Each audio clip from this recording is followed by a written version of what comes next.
You're just the placeholder until my ex gets his life together, she admitted. So, I gave her permanently. Now he's back in jail, and she's begging for a second place on my waiting list. Hey viewers, before we move on to the video, please make sure to subscribe to the channel and hit the like button if you want to see more stories like this. Thanks. For 3 years, I built my life around Hannah. I wasn't just her boyfriend, I was her foundation. When her car died, I was the one who co-signed the loan for the new one. When her dad got sick, I was the one who drove her to the hospital every weekend, who held her while she cried, who made sure she ate. When she maxed out her credit cards, I helped her consolidate the debt and create a budget. I was the stable ground after the earthquake of her life. I thought it made me a good partner. I didn't know I was just being a good placeholder. The cracks started small, almost imperceptible. A locked photo album on her phone she'd named The Past. The way she'd sometimes get a distant look in her eyes, a sad, almost yearning smile that never seemed to be for me. I'd ask her about it and she'd just shake her head and say, "Just memories, Alex. Don't worry about it." And I didn't, because I trusted her.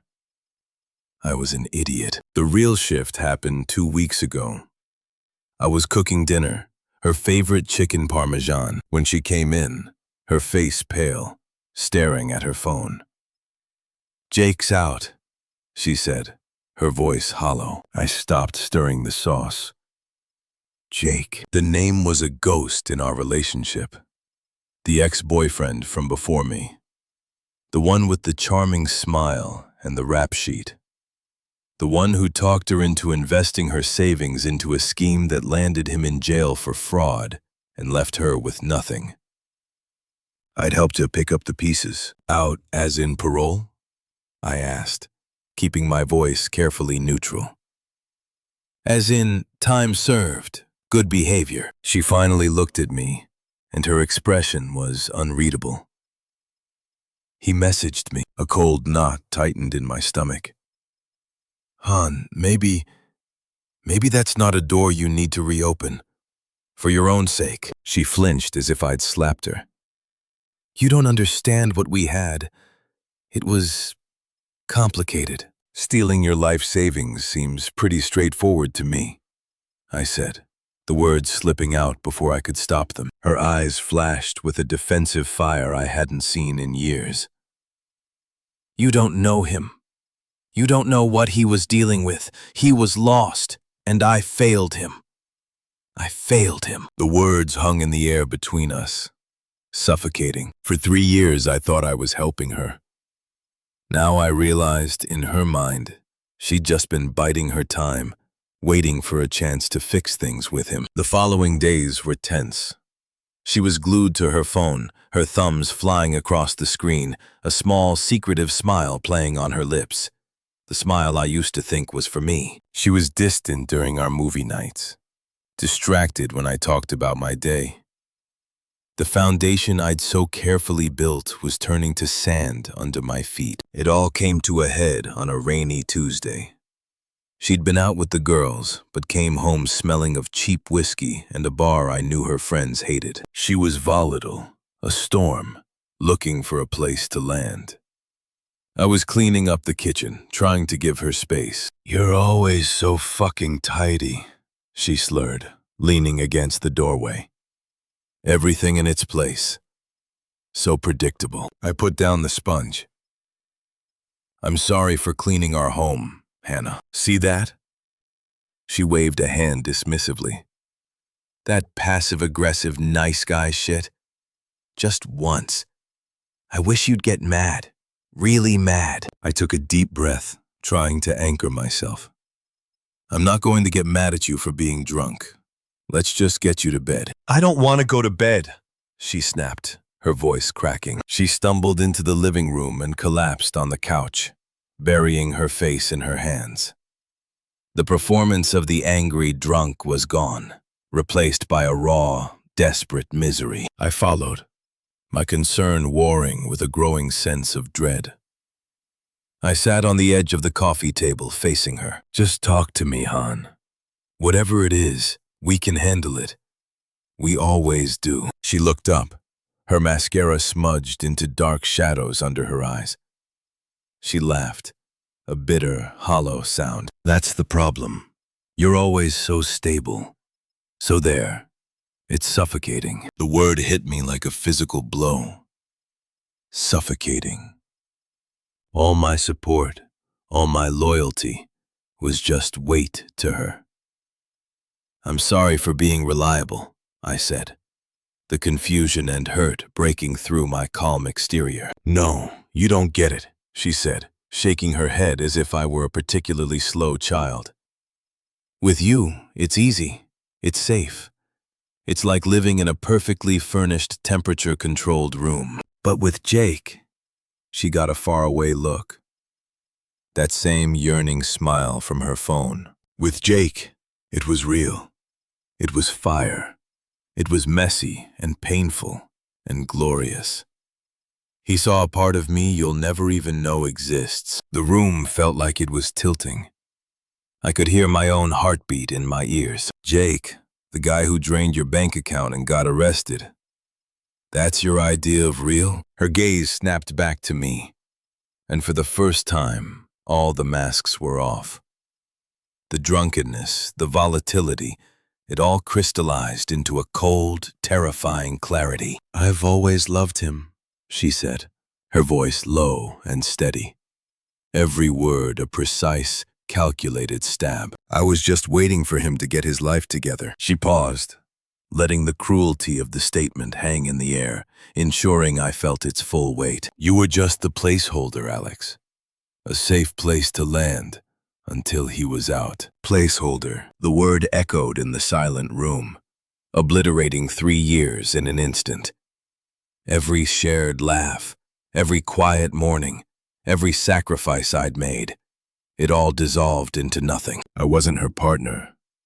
I was a seat warmer, a temporary occupant, the human equivalent of a futon.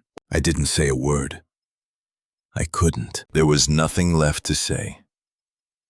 The entire history of our relationship had just been rewritten, and I had been reduced to a footnote. I stood up from the coffee table. The movement felt slow, deliberate, as if I were moving through deep water. I looked at her, at the woman I thought I knew, and I felt nothing.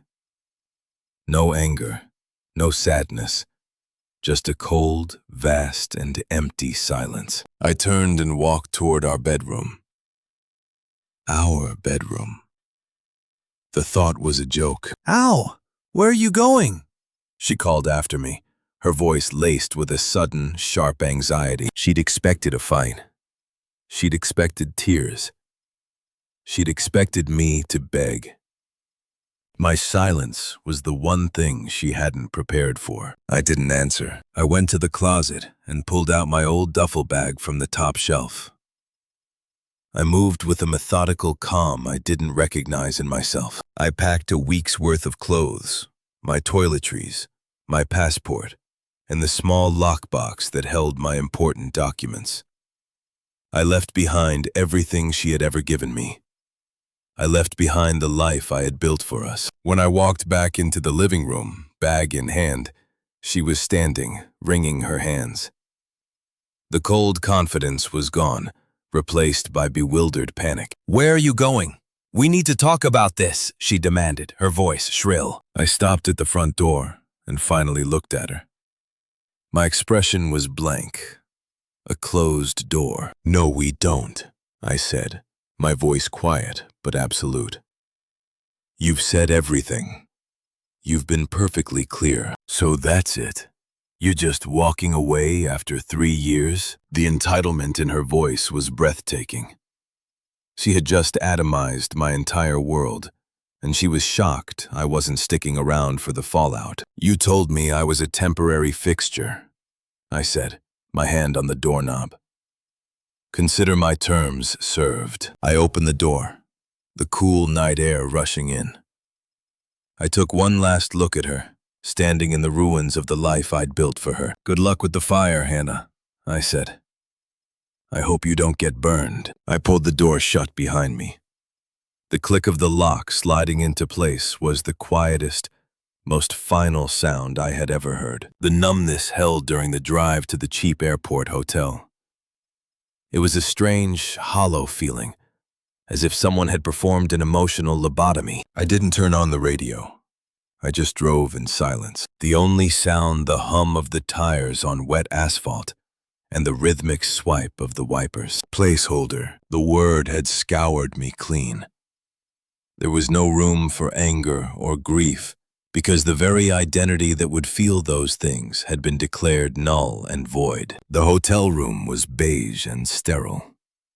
It smelled of antiseptic and stale air. I placed my duffel bag on the luggage stand, the same deliberate movement I'd used packing it. I sat on the edge of the bed, my hands on my knees, and just breathed. I waited for the pain to hit. I waited for the crushing weight of 3 years lost, for the images of her face, for the memory of her laugh. But nothing came. It was just quiet. My phone buzzed in my pocket. Then again and again, a flurry of notifications. I pulled it out. Her name lit up the screen over and over. Hannah, Alex, please. Hannah, you can't just leave like this. Hannah, we need to talk like adults. Hannah, are you really this petty? Hannah, answer me. I watched the screen light up. Each message ripple on the surface of my stillness. They weren't apologies. They were demands. Demands for my attention, for my emotion, for my energy. Demands that I participate in the drama she had created. I swiped down on the notifications, clearing them. Then I went into settings, found her number, and pressed block. The action was clinical.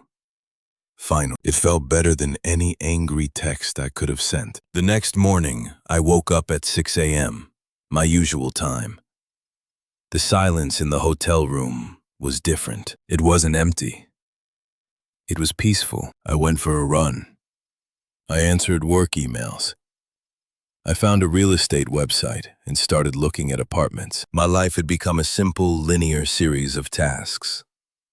The chaos of Hannah was a distant country I had permanently immigrated from. A week later, I met with a lawyer, a brisk, efficient woman named Ms. Davies.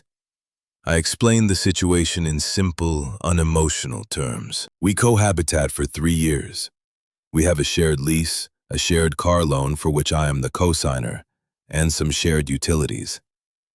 I want to sever all financial and legal ties as cleanly and quickly as possible. Miss Davies nodded, typing notes. And the reason for the separation? I looked out the window of her high-rise office. The city looked clean and orderly from up here. She informed me that our entire relationship was a temporary arrangement for her, until her previous partner was available again. Miss Davies stopped typing and looked at me over her glasses. I see. She didn't offer sympathy. She just gave a short, sharp nod. That simplifies things emotionally, if not legally. We'll send a formal notice of intent to vacate the lease, and we'll file the paperwork to have you removed from the loan. It will require her to refinance solely in her name. Good, I said. It was the first time I'd felt something akin to satisfaction. I wasn't trying to punish her. I was simply and systematically removing myself as her safety net. I went to the apartment on a Tuesday afternoon, knowing she would be at work. I'd arranged for the super to let me in. Walking in was like stepping onto a stage after the play had ended. It looked the same, but it felt completely dead. I didn't linger. I went straight to what was left of my things. My books, my desktop computer, the good set of knives my grandfather had left me. I loaded them into cardboard boxes I brought. I paused by a framed photo on the bookshelf. It was us on a hiking trip, smiling, wind in our hair. I looked at my own face, at the genuine, unguarded happiness in my eyes. I felt nothing for that man, but a distant pity. He didn't know he was living on borrowed time. I left the photo on the shelf. It belonged to the placeholder. As I was carrying the last box out, my phone rang. It was Mark, one of our mutual friends. I almost didn't answer, but Mark was a decent guy. "Alex, hey man," he said, his voice strained. She's a mess. She said, "You just vanished.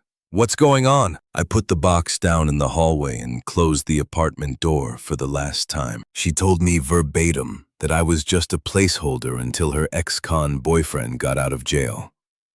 "Mark," she said, "our entire relationship was a lie." There was a long silence on the other end of the line. "Oh," Mark finally said. "Shit. She told me you two had a fight." "She didn't." "Wow." "Yeah, wow," I said, my voice flat. "So I'm not vanishing. I'm exiting a situation that was built on a false premise. I'd appreciate it if you didn't give her this number." "Of course, man. Of course. Jesus the placeholder." "I'm sorry, Alex." "Don't be," I said, and I meant it. It was the most clarifying thing she's ever said to me. I hung up and picked up my box. The chapter was closed. The next 2 months were a lesson in quiet reconstruction. I found a small, bright apartment on the other side of the city. It had big windows and no memories. I bought furniture piece by piece, choosing only what I liked. I started going to the gym, not as a distraction, but as a purpose. The physical transformation was slow, but the mental one was rapid. The fog of Hannah's drama cleared, and I could see my own life with startling clarity. I was happier. Genuinely, undeniably happier in my sterile, quiet apartment than I had been in years. The news of Hannah's unraveling reached me in fragments, like pieces of a shipwreck washing up on my distant, peaceful shore. It started with a text from an unknown number a month in. Unknown. "Hey Alex, it's Stacy. Look, I know Hannah messed up, but Jake is a total loser. He moved in like a week after you left, and he's not even looking for a job. She's miserable." I deleted it and blocked the number. Then a brief, awkward call from Mike, another friend from the old group. "Hey man, just so you know, things are not good over there. Jake's a piece of work, real possessive type. They had a screaming match in the parking lot of the Grove last weekend. Cops were almost called." "I'm sorry to hear that," I said, the phrase utterly empty of meaning. It was a social autopilot response. "Yeah.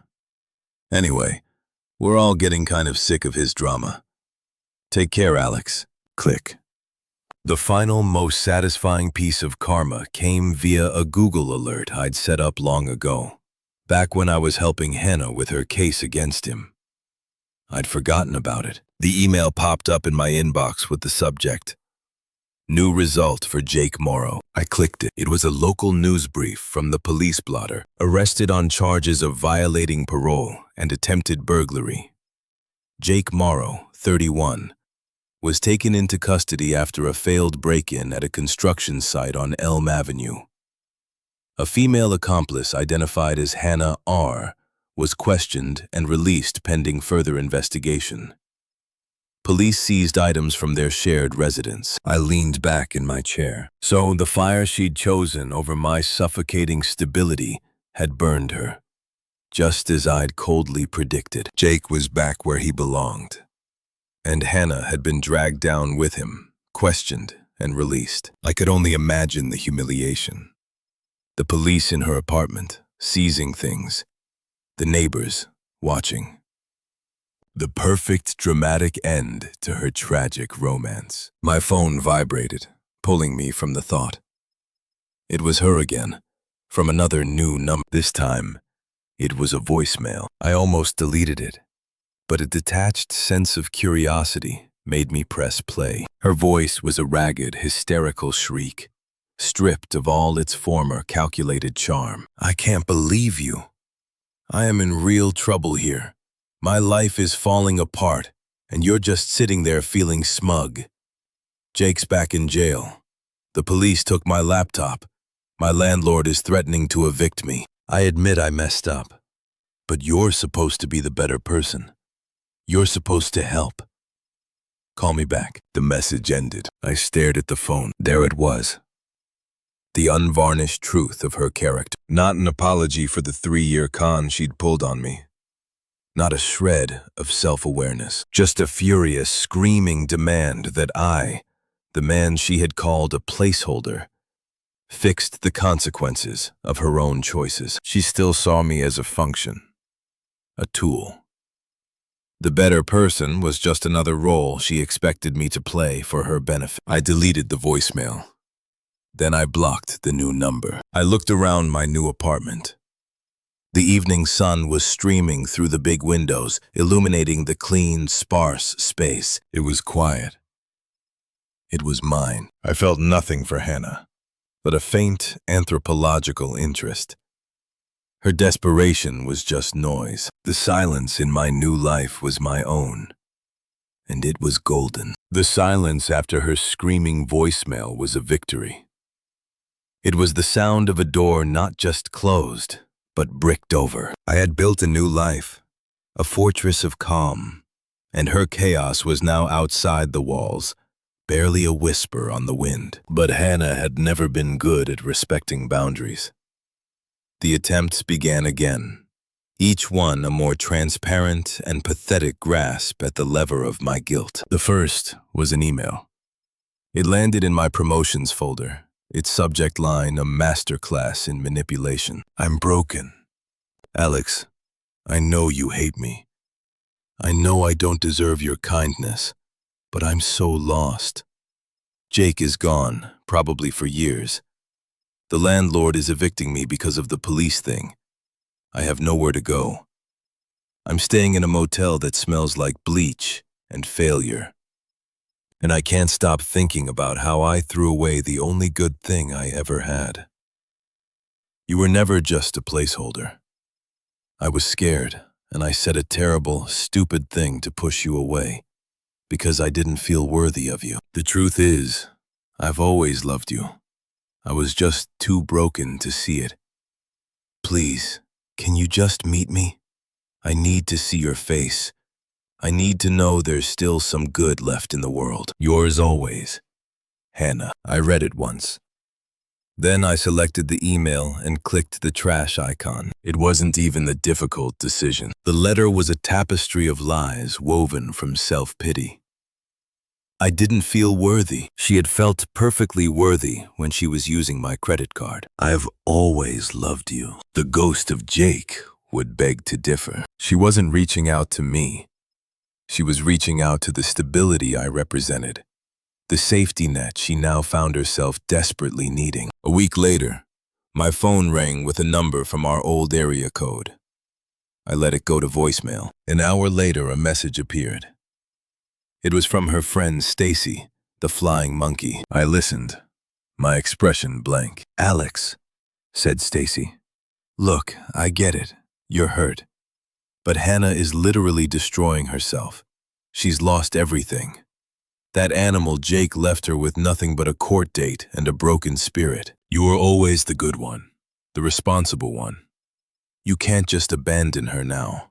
She has no one. It's cruel. I sighed. The guilt trip was so predictable. I called back. Stacy picked up on the first ring, her voice breathless with self-righteous hope. Alex. Oh, thank God. Stacy. I interrupted, my voice calm and level. She told me our entire relationship was a lie.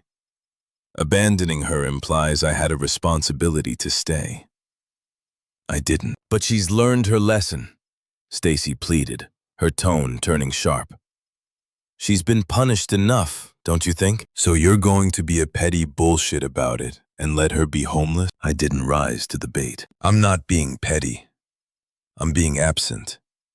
There's a difference. Don't call this number again. I hung up. A click. A period at the end of that sentence. I blocked her number. The circle of people I had to shield myself from was small, and it was getting smaller. Then came the nuclear option. It was a Saturday morning.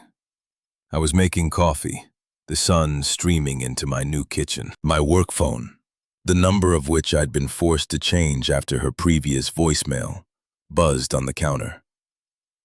Unknown number. A cold dread settled in my stomach. I answered, bracing for a client crisis. The voice that came through was hers, stripped raw, a weaponized sob. "Alex, it's me. Please don't hang up. I'm at the hospital." I said nothing. The silence stretched, forcing her to fill it. I took something. Not enough, I guess. I just couldn't see a way out. "They're keeping me for psych evaluation." She took a shaky, theatrical breath. "The nurse said I should call someone who cares about me. You're the only one I could think of." The manipulation was so blatant, so grotesque. It was almost impressive. She wasn't asking for help. She was laying a trap. If I showed concern, she'd have her hook back in. If I didn't, she could paint me as the monster who hung up on a suicidal woman. My voice was cold, professional, devoid of any emotion. "Are you safe with the medical staff?" "What?" "Yes, but..." "Then you're where you need to be. My presence would be counter-therapeutic for both of us. I hope you get the help you need, Hannah. Goodbye." I hung up. My hand was steady. There was no guilt, only a profound, weary disgust. She had tried to use the ultimate emotional currency, and I had declined the transaction. I blocked that number too. It was the last number she would ever have to me. 6 months passed. The seasons changed. My new life wasn't just a reaction to the old one anymore. It was simply my life, and it was a good one. I'd been dating Clara for 4 months. She was a landscape architect, a woman with calm eyes and an easy laugh, who valued her independence as much as I valued mine. We were a partnership, not a rescue mission. We were at a bustling, sun-drenched brunch place, sharing a plate of pancakes and talking about a trip we were planning to take. I was relaxed, happy, fully present in a way I never was with Hannah. I felt a hand on my shoulder, a familiar, possessive grip that made my spine go rigid. I looked up. It was her. Hannah looked aged, not older, but worn, like a coin that had been passed through too many hands. Her clothes were cheap, her hair lacked its former shine, and there was a frantic, hungry look in her eyes that scanned me. Then Clara. Then our food, our happiness, our peace. "Alex, we need to talk. Now." She completely ignored Clara, treating her as an inconvenient piece of furniture. Clara looked at me, a question in her eyes. I gave a slight, almost imperceptible shake of my head and a look that said, "I'll handle this." I turned back to Hannah, my posture not defensive but open, as if a mildly bothersome stranger had approached our table. "Hannah, this isn't a good time," I said, my voice polite but distant. Her composure, already brittle, cracked. "It's never a good time for you anymore. My life is ruined. Jake's in for 5 years. I lost the apartment. I'm waiting tables at a diner. I have nothing." She was waiting for a reaction. Shock. Pity. Anything. I gave her nothing. "I'm aware," I said, my tone flat, as if she'd told me the weather was poor. I heard. The indifference was a slap. Her eyes widened, brimming with furious, disbelieving tears. "And you don't care? After everything we had?" This was the moment. The power reversal was complete. I was no longer the placeholder. I was the king in his castle, and she was the beggar at the gate. I turned slightly to Clara, my demeanor softening instantly. "Clara, this is Hannah.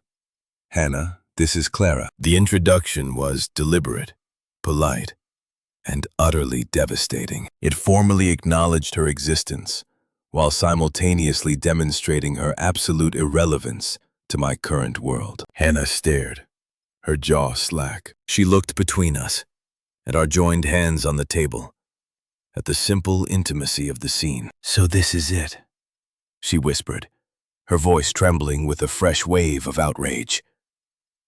You replaced me just like that. I turned my gaze back to her, and I gave her the full, unvarnished truth. It wasn't delivered with anger or malice, but with the calm finality of a judge reading a verdict. I didn't replace you, Hannah, I said, my voice clear and carrying. A placeholder is temporary by definition. When my permanent situation became available, I glanced at Clara, a genuine, unforced smile touching my lips for a fraction of a second before returning my gaze to Hannah. I simply stopped filling the temporary role. I let the words hang in the air, watching them land, watching them shatter the last of her delusions. Our business concluded the day you explained my function to me. I concluded, my tone shifting to one of mild, dismissive suggestion. I suggest you focus on your own situation now. And with that, I turned my back on her. Literally. I shifted my body fully toward Clara, picked up my coffee cup, and took a sip. So as I was saying, I think late September would be perfect for the mountains. The silence I left Hannah with was more absolute than any slamming door. I was no longer just ignoring her calls. I was ignoring her physical presence. She was a ghost, and I had stopped believing in her. After a moment that must have felt like an eternity, I heard a choked, guttural sound, and then the frantic click-clack of her heels retreating across the tile floor. I didn't watch her go. I didn't need to. Clara reached over and squeezed my hand, her touch warm and real. You okay? She asked softly. I looked at her, at the sunlight in her hair, at the future in her eyes, and I felt the last vestige of that cold, hollow place inside me fill with a quiet, steady warmth. Never better, I said, and for the first time since I'd heard the word placeholder, I knew it was the absolute truth. Thanks for watching. Make sure to subscribe to the channel and hit the like button.